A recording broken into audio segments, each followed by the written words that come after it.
Aviron, Ergata, both rowers, both gaming rowers. And this is the video I have been dreading to make.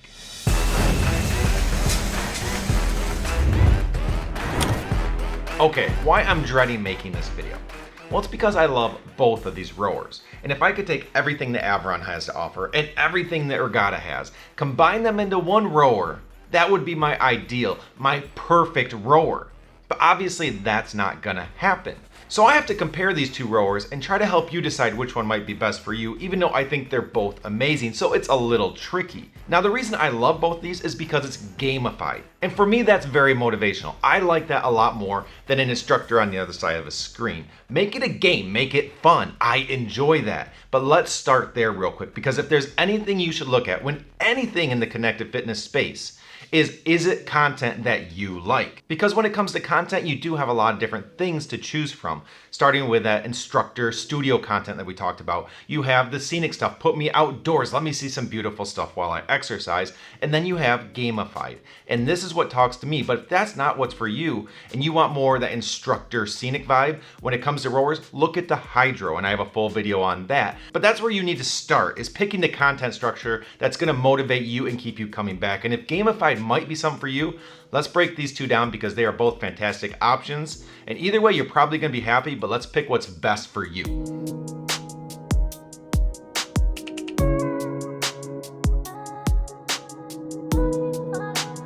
Let's kick this off with the feedback, because both of these machines are built different with how they have the resistance structured.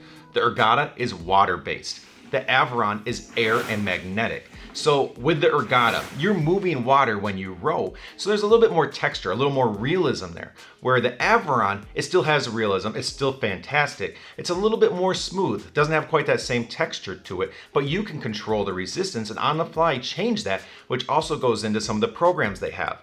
Personally, I like the texture of the Ergata a little bit better, but I like the control that you have here. So it's really they're both fantastic. If one feature or the other that I talked about screams to you, then you can definitely lean towards that option. But if not, I'd say skip and let other things decide for you, because both of them are fantastic and I don't think you need to be overly concerned when it comes to the resistance type.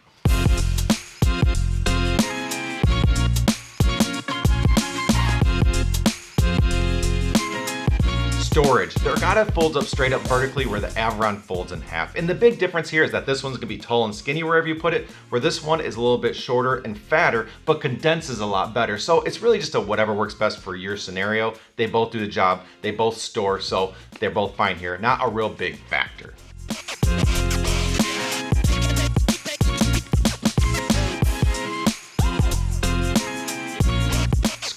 The Ergata is a little bit smaller, but also a little bit sleeker. And I know normally you think a bigger is better, and sometimes that is the case, because if it's too small and you have to squint at it or you can't really see what you're working with, that's a problem. But in this case, they both are a perfect size for where it's at in front of you, what it provides, and can you see what you're doing? Can you do the games correctly? Can you see the scores on screen? Everything is easy. So for me, the screen size didn't really play a role. They both do exactly what they're supposed to do. They both work great. They both are colorful, crisp, the visuals are great. So for me, it's a tie.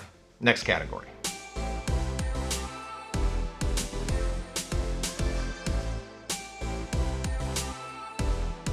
Comfort and feel. So there's a few things that go into this. Now, they both have small seats. They're rower seats. They sit under you. They're not the most comfortable things in the world. For me, I never had a problem. I thought they were fine. They did the job. You don't sit on these things usually for that long. That's gonna be a problem. So to me, that's a wash there, not a big deal.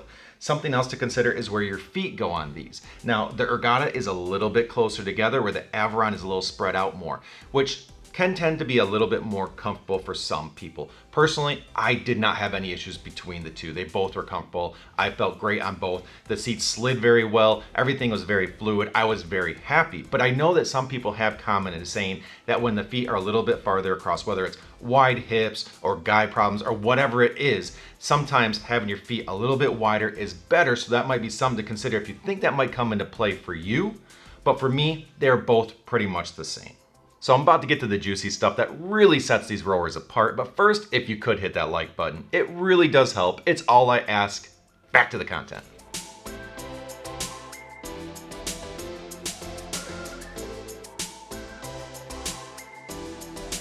So now we're moving on to categories that have to do with the software or those screens and what they offer and what makes each of these special and stand out instead of just being a typical rowing exercise. And first, I want to talk about innovation. And when it comes to innovation, both of these are doing things, but I do have a winner in this category. Now, on the Ergatta side, they're working towards live rides, which is very exciting because when everything is offline, that is fun if they do it well, but when you can just know there's someone else rowing somewhere and you are live riding against them, especially with the way the Ergatta is built out and how well their race mode is done, that will be a lot of fun. And I think as I record this, their first live ride is supposed to happen tonight. So we'll see how that goes, and I'll try to create another video updating on everybody on how that functionality is working. They've also tied in a ranking system that evaluates where you're at as a rider and puts you against other people that are in your current level. And they do a very good job with that. And it's a very big motivational factor because you kind of tell where you're at, who you're competing against, and you try to move up by working hard and showing that you're getting something out of all your exercise. So they've done a good job with that. And they're also always adding new rides, so different ride structures that have different intervals, different lengths, different things like that. So you have different rides to pick from and not get bored. Now, when you log into the Aviron, you are overwhelmed by the number of things you can do, the different apps you can load, the different games and modes that are available, and they are constantly adding this. I'm not even gonna begin to try to list them all off. Just know that there are a lot of options. So when it comes to innovation, apps or mode side of things, they do a very good job and offer a whole lot. They built out a lobby where you can go and find other riders and work out together, which is a lot of fun. It just has that whole real-time vibe to it. They've also added to their list of streaming services. So if you want to go and just do something a little different, you want to watch a show while you work out, maybe do a longer workout, you're able to do that, watch that show, do some YouTube, whatever you want. But they've added that recently, and that really adds to the platform because it's yet just another way you can use it. They've integrated Aviron coins, which means there's a way to earn something for your hard work and then spend it on things so you can unlock features and get even more out of it. So yet another thing to motivate you to keep working out, but also enjoy it while working out a little bit harder than you might have otherwise. And they recently just notified everybody that they're integrating Spotify, so you'll have more music options, just yet another integration that enhances the platform experience. So as I mentioned, I absolutely love both these rowers, and you gotta pick the one that talks to you, that's gonna motivate you, that's built in a way that's gonna keep you coming back. But when it comes to innovation, I'm gonna say Aviron's got this one. They're both innovative, they're both doing things. I'm excited about both, but one is doing a little bit more as of this moment.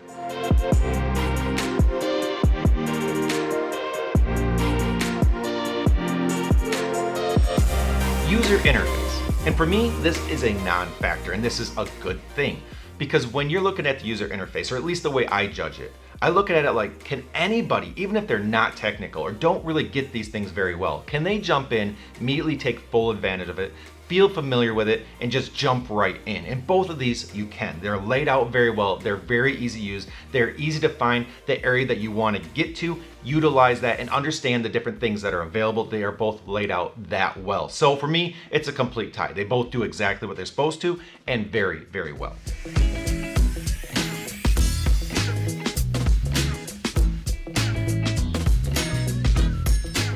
Content, an area that completely separates these two apart, and probably, if it were me, the biggest deciding factor between these two. Everything else plays a role, but content is so different. This is the area that kind of talks to who you are and is going to best pair with what type of exercise personality you are. And with that, the Ergatta is what I'm going to call the more polished experience. It does not offer near as much as the Aviron, where the Aviron just has option after option. The Ergatta is more simplified. It has a select things it does, but what it does is build out its own little ecosystem, and it's just done so well. It has all the modes you really need. It has the racing, it has the training, it has games that help you learn how to row and challenge you to do different things at different time, and you get different scores based on that, and it's very fun and enjoyable. But these screens are just built out so well. It is engaging, it's fun, and when you're watching it, it just feels high end. And then they apply their ranking system on that and how it all ties together. Even though it's simplified and doesn't have as many options, it's just built so well, it's so polished. When you look at these and you say, give me simple, whatever you do it really, really well, super clean and all just nice and tidy, that's the Ergatta. Now on the Aviron side, what they do very well as well. I don't want to make it sound like this is the one that just kind of pushes junk out and this is the one that's great. This is just the one that has way more going on. You have the streaming services, you have scenic ride content, you have different types of games. So you have paid style games, but you also have ones where they take control and they change the resistance for you, have targets, and help you try to achieve things where it's gamified but also target oriented. There is just so many different categories, but within those categories, so many different options. So if you're more the type that you say, I get bored easy, don't keep me going to the same core 5 things, give me option after option where I can just always be trying new things, dabble with things, try to get on different leaderboards for all these different game modes, that's going to be the Avron. And I know sometimes people try to read into what I'm saying and say, oh, he's really trying to say this one's bad, this one's good. That is not the case, so don't do that. They are both fantastic, they're just different. So what I'm trying to do here is help you understand the difference so you can go, oh, this one's more for me, or this one's more for me. Because this is probably the biggest difference between the two, and that's where I would lie when I make my decision. So hopefully that helped. Now, because I don't want this video to be an hour long, I highlighted the differences. But if you want to know more about each one individually, I have full reviews where I go into more in depth on the features and functionalities and the game modes that are available and some screenshots that you can see from that stuff. So do check out those videos if you want to learn more about either one of these individually. But hopefully, that helps you kind of lean towards one or the other and identify which one pairs best with how you would enjoy working out. If you want to check out either one of these rowers or watch the full review, I put all the links in the description your heart desires. Don't forget to hit that like button, and to stay on top of all the wonderful products coming out to help you take back your health, hit that subscribe button. But until next time, here's to a healthier you, and have a good one.